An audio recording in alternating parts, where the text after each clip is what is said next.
अध्यक्ष महोदय, हा प्रश्न यापूर्वी सुद्धा या सभागृहामध्ये खूप वेळा चर्चेला गेला।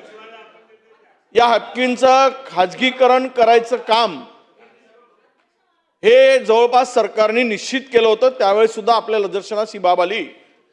अध्यक्ष महोदय, खाजगीकरणच्या नावाखाली शासनाची करोडो रुपयाची मालमत्ता, आता तुम्ही म्हणालात की एकही इंच जमीन दिली नाही, नंतर पुन्हा बोलताना म्हणालात की 5 एकर जमीन टाटाला दिली, म्हणजे तुमच्याच बोलण्यात किती विसंगती आहे। 1 इंच दिली नाही म्हणून सांगायची आणि 5 एकर जागा टाटाला दिल्यानंतर कबूल करायचं।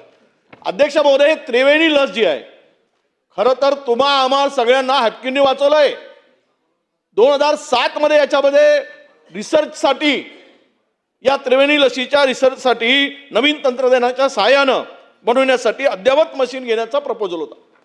हे जर देऊन टाकले असते, त्यावेळच्या त्या महेंद्रनी हे आर्थिक निधीची मागणी आपल्याकडे राज्य शासनाकडे नाही म्हणून खाजगी कंपनीकडे ते पाठवलं।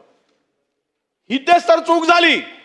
जर हे त्या ठिकाणी पाठवलं गेलं नसतं आणि तुमच्या डिपार्टमेंटनी पैसे दिले असते त्रिवेणी लसीच्या अद्ययावतीकरणासाठी, ॲडव्हान्स टेक्नॉलॉजी वापरायसाठी, तर आज ही संस्था मोडकळीशिवाय प्रश्नचिन्ह निर्माण झाला नसता।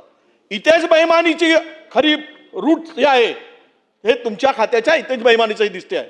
म्हणून माझा प्रश्न एवढाच आहे की तुम्ही यासाठी लागणाऱ्या या अद्ययावत यंत्रसामुग्रीसाठी, तंत्रज्ञानासाठी, हे त्रिवेणी लसीच्या बनवण्यासाठी आपण 150 कोटी रुपये लागतात फक्त। हे 150 कोटी रुपये जर आपण दिलेत आणि तुम्ही आम्हाला सांगा इथे हे 1500 कोटीच्या मालमत्ताही सगळी आता हे कवडीमोल भाव आणि पुन्हा अदानी सारखा येईल आणि लुटून जाईल। म्हणून माझा प्रश्न आहे की तुम्ही ते 150 कोटी रुपये या अद्ययावतीकरणासाठी देणार का, आपल्या याच्यासाठी, तंत्रज्ञानासाठी, नवीन त्रिवेणी लस करण्यासाठी? आणि दुसरा प्रश्न की ही संस्था कोणत्याही परिस्थितीत आम्ही याचं खाजगीकरण करणार नाही, हे या ठिकाणी सांगाल का? सन्माननीय अध्यक्ष महोदय, या ठिकाणी या संस्थेचं कुठं खाजगीकरण केलं जाणार नाही आणि शासनामार्फतच तिला कशा पद्धतीनं मोठं करता येईल त्या संदर्भात वेगवेगळ्या ज्या खूप अडचणी आहेत त्याच्यातून मार्ग काढण्यासाठी मी आता जरा वेळापूर्वीच बोललो की माननीय मुख्यमंत्री महोदयांच्या अध्यक्षतेखाली सर्व अधिकारी बोलून आणि तुमच्यासारखे त्याच्यातले काही प्रमुखांना बोलून त्याच्यातून मार्ग काढला जाईल। टाटाच्या संदर्भात जमिनीचा उल्लेख जो केला तो आपण टाटांना विकलेली नाही, ती जमीन ती करारानं त्या ठिकाणी दिलेली आहे। निश्चितच ह्याच्यातून रिसर्च सेंटरसाठी ह्याच्यात निश्चित कुठल्याही प्रकारचा तसा हे होणार नाही। 150 कोटी रुपयाच्या संदर्भातच मुख्यमंत्री महोदयाकडे त्या 150 कोटी त्यावेळेचे होते, आता 150 पेक्षाही जास्त पैसे लागतील म्हणून साहेबांसमोर बैठक लावून त्या ठिकाणी तो मार्ग काढला जाईल। बोला अध्यक्ष महोदय, खूप चर्चा झालेली आहे, परंतु वॅक्सिन सारखा अतिशय महत्त्वाचा आणि हाफकिनचा विषय आहे। माझे बंधू आमदार सागर यांनी प्रश्न विचारला पण थोडा तो अर्धवट आहे।